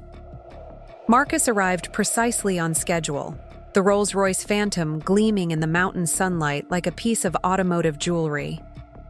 The car's presence in the hotel's circular driveway immediately attracted attention from other guests and hotel staff, who clearly assumed that someone of considerable importance was being transported. The vehicle's pristine black paint, chrome, accents, and distinctive Spirit of Ecstasy hood ornament commanded respect and admiration from everyone who saw it, The interior of the Rolls Royce was even more impressive than its exterior, featuring hand-stitched leather seats, genuine wood trim, and technological amenities that rivaled those found in private jets. Marcus, impeccably dressed in a tailored chauffeur's uniform, handled every detail with the professional expertise that his wealthy clients expected. His manner was respectful but not subservient, treating me as someone accustomed to luxury service rather than someone experiencing it for the first time. The drive to the Four Seasons took approximately 20 minutes, winding through mountain roads that showcased the dramatic Colorado landscape. During the journey, I used the time to center myself emotionally and mentally rehearse my approach to the inevitable conversations that would follow my arrival. I reminded myself that this moment represented years of preparation and that I had earned the right to present myself authentically, regardless of my family's comfort level. As we approached the resort, I could see that the circular driveway was already filled with luxury vehicles belonging to wedding guests. BMWs, Mercedes, Audis, and Lexus SUVs created an impressive display of automotive success, representing the financial achievements of Rachel and James's combined social networks. However, even among this collection of expensive vehicles, the Rolls Royce Phantom would stand out as something extraordinary. The resort's valet attendants were clearly experienced in handling luxury vehicles, but I watched their demeanor change noticeably as Marcus guided the Phantom into the arrival area. The head valet approached the car with the kind of deference typically reserved for celebrities or business moguls, clearly assuming that someone of considerable importance was arriving for the wedding. Through the tinted windows, I could see family members and other wedding guests gathering in the resort's elegant lobby and outdoor terrace areas. Many were already dressed in their wedding attire, creating colorful clusters of conversation and celebration. I recognized my parents, siblings, and various cousins and relatives, all appearing relaxed and happy as they enjoyed the pre-ceremony festivities. Marcus smoothly brought the Phantom to a stop directly in front of the resort's main entrance, positioning the vehicle for maximum visibility from the lobby and terrace areas. He then executed the kind of professional service routine that his elite clientele expected, exiting the driver's seat with dignity and precision before walking around to open my door with ceremonial formality. The moment Marcus opened the passenger door, I became aware of the sudden silence that had fallen over the nearby wedding guests. Conversations paused mid-sentence as people turned to see who was emerging from such a spectacular vehicle. The attention was intense but not uncomfortable. I had prepared myself for this level of scrutiny and was ready to own the moment completely. As I stepped out of the Rolls Royce with the grace and confidence that Marcus's professional assistance made possible, I heard audible gasps from several family members who recognized me despite their obvious shock. My mother's wine glass slipped from her hand, creating a crystal crash that punctuated the silence.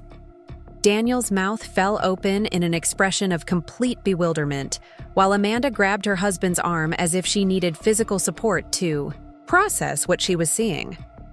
My father's reaction was perhaps the most revealing because it showed his immediate attempt to rationalize what he was witnessing. I could see him mentally cycling through possible explanations for my arrival in such an expensive vehicle, searching for ways to reconcile this display of wealth with his understanding of my financial circumstances. His confusion was palpable as he struggled to integrate this new information with years of assumptions about my modest lifestyle and limited resources. The attention from other wedding guests was equally intense, but less emotionally charged. Many of them didn't know me personally, but clearly recognized that someone of significance had arrived. Their respectful interest and obvious curiosity created an atmosphere of anticipation and speculation about my identity and importance within the wedding celebration. Marcus maintained his professional composure throughout this dramatic moment, treating my emergence from the vehicle as a routine service for a valued client, rather than acknowledging the family drama that was clearly unfolding. His dignified presence added credibility to my presentation, suggesting that someone who could afford such luxury transportation was accustomed to this level of service and respect. As I approached the resort entrance, family members began to recover from their initial shock and move toward me with expressions ranging from confusion to concern to barely concealed amazement. The first to reach me was my cousin Jennifer, whose recent promotion had been celebrated so enthusiastically by the family just weeks earlier. "Rebecca?" she said, her voice uncertain as if she wasn't completely sure of my identity despite years of family familiarity. "Is that? How did you? Whose car is that?" Her questions reflected the cognitive dissonance that many family members were experiencing as they tried to reconcile my dramatic arrival with their understanding of my circumstances. The disconnect was so significant that some seemed to doubt their own recognition of me, as if the Rebecca they knew couldn't possibly be the person stepping out of a $250,000 vehicle.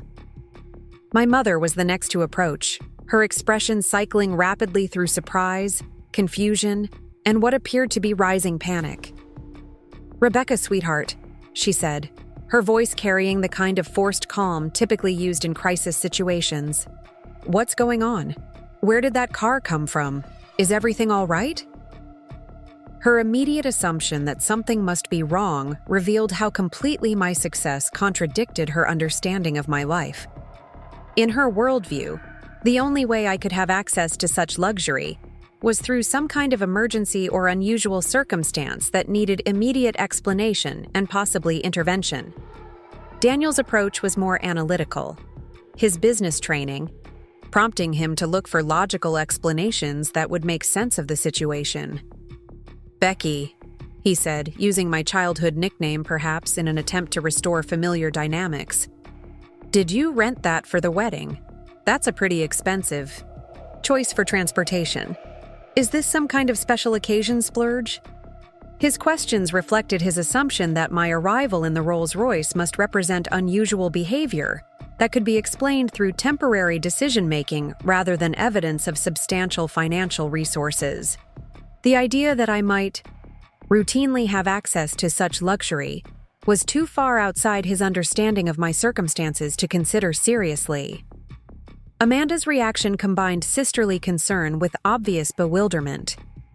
She approached with her children in tow, their wide-eyed fascination with the impressive vehicle adding another layer of complexity to the family dynamics.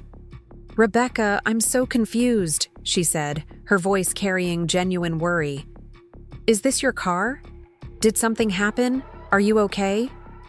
The assumption underlying all their questions was that my dramatic arrival must indicate some kind of crisis or unusual circumstance, rather than a deliberate choice to present myself authentically.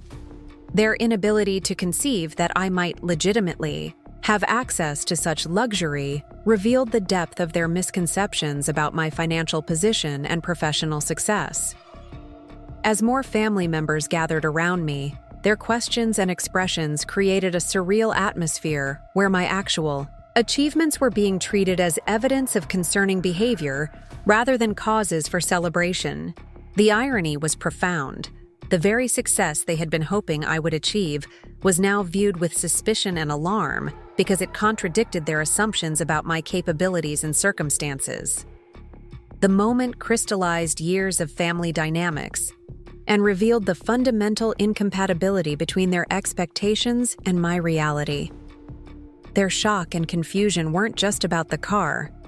They reflected their complete inability to recognize or appreciate the success I had been building while they worried about my prospects and offered sympathy for my struggles.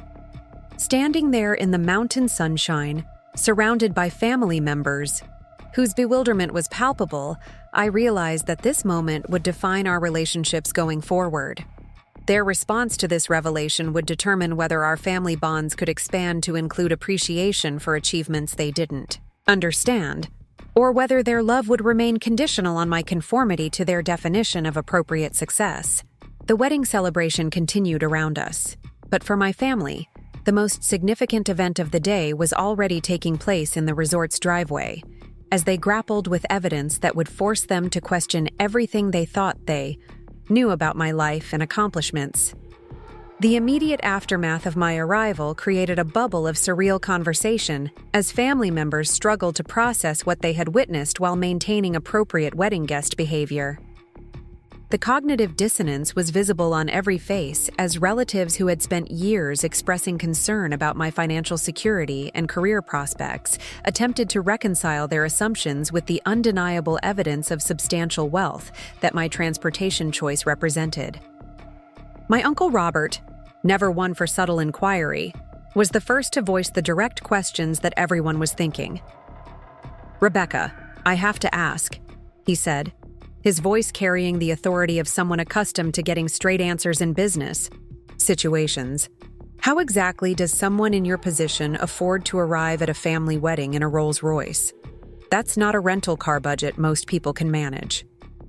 His question hung in the mountain air with the weight of years of family misconceptions about my circumstances.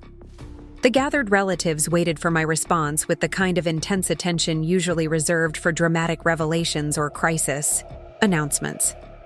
I could see them mentally preparing for explanations involving inheritance, lottery winnings, wealthy boyfriends, or other external sources of sudden fortune that would make sense of my dramatic presentation. "Actually," I replied, my voice carrying the confidence that months of working with Alexandra had helped me develop. "This represents what 7 years of building my content marketing business looks like when you don't spend money on status symbols you can't afford." The silence that followed my response was profound enough that I could hear the distant sounds of wedding preparations and mountain wildlife that had been masked by the earlier conversations. My family's expressions shifted through various stages of processing as they attempted to integrate my explanation with their understanding of my professional and financial circumstances. Daniel was the first to recover his voice, though his business training couldn't quite mask his bewilderment. "Wait," he said, his tone suggesting he was working through complex calculations. "Are you saying your freelance work has been generating enough income to afford this kind of luxury? Because that car probably costs more than most people's houses." His question revealed his assumption that my business success was inherently limited by its non-corporate nature, that freelance work couldn't possibly generate the kind of revenue that would support such expensive choices. The idea that entrepreneurial ventures might be more financially rewarding than traditional employment seemed to challenge his fundamental understanding of professional achievement and wealth creation. "My business generates approximately $60,000 per month in revenue," I replied, watching their faces as they processed numbers that exceeded most of their annual salaries. "When you don't have car payments, mortgage payments, or credit card debt, you discover that financial freedom provides options that most people never consider." The mathematical reality of my statement created another wave of silence as family members attempted to calculate the implications of my revenue figures for my annual income and overall financial position. I could see them mentally comparing my earnings to their own compensation packages and realizing that my modest lifestyle had enabled me to accumulate wealth at a rate that their expensive lifestyles made impossible. My mother's response reflected her struggle to reconcile this financial information with years of worry about my security and stability. "But, sweetheart," she said, her voice carrying the kind of gentle confusion typically used with confused elderly relatives, "if you've been doing so well, why have you been living so modestly? Why didn't you tell us about your success?" Her questions revealed the heart of our family's misunderstanding, their inability to conceive that someone might choose simplicity over display, that financial success might be measured by options rather than possessions, that true wealth might involve the freedom to make choices based on values rather than external expectations. "I tried to share my achievements with you," I replied, my voice carrying years of accumulated frustration with their inability to recognize or celebrate my professional growth. "But every time I mentioned landing major clients or expanding my business, your response was to worry about sustainability and suggest that I consider more stable employment options." This observation prompted uncomfortable glances between family members as they began to recall specific conversations where their concern and advice had perhaps been less supportive than they had intended. The realization that their well-meaning guidance had actually functioned as dismissal of my achievements created visible discomfort as they processed the implications of their behavior. Amanda's attempt to address this revelation reflected her genuine desire to understand what had gone wrong in our family communication. "But we were just worried about you," she said, her voice carrying defensive undertones mixed with growing awareness of their misconceptions. "You seemed so content with your old car and simple lifestyle that we assumed you were struggling financially." "Content isn't the same as struggling," I replied, allowing years of suppressed frustration to inform my tone. "I chose to live below my means because financial independence was more important to me than impressing people with expensive possessions. The car you all worried about was paid for. The modest lifestyle you pitied was actually building wealth while you were accumulating debt to maintain your images." This comparison prompted another uncomfortable silence as family members considered the implications of my lifestyle choices versus their own financial strategies. The realization that my apparently inferior circumstances might actually represent superior financial planning challenged their assumptions about success, status, and the relationship between appearance and achievement. My father's response reflected his attempt to process this information through his real estate development experience and understanding of wealth creation. "Rebecca," he said, his voice carrying the measured tone he used for important business discussions. "If what you're saying is accurate, then you've built something quite substantial. But why keep it hidden? Why not share your success with family who wants to celebrate your achievements?" His question touched on the core issue that had driven my decision to make such a dramatic statement at Rachel's wedding. "Because sharing my success required you to understand and value forms of achievement that didn't match your definition of professional accomplishment," I replied. "Every time I tried to explain my business model or celebrate my growth, your response was to redirect me toward traditional employment that you could understand and validate." The truth of this observation was evident in their expressions, as family members began to recognize how their inability to appreciate entrepreneurial success had created barriers to understanding my actual accomplishments. Their desire to help and protect me had inadvertently become a form of limitation that prevented them from seeing or celebrating what I had achieved. The conversation was interrupted by the arrival of other wedding guests who were curious about the impressive vehicle and the intense family discussion it had generated. Several of Rachel's colleagues from her consulting firm approached with the kind of respectful interest that successful professionals show when encountering obvious wealth and sophistication. "Excuse me," said one of the consultants, a woman whose designer outfit and confident demeanor suggested considerable professional success. "I couldn't help but notice your beautiful Rolls Royce. Are you in the automotive industry, or is this a personal collection piece?" Her assumption that I must be involved in business at a level that would justify such luxury transportation stood in stark contrast to my family's shock at my financial capabilities.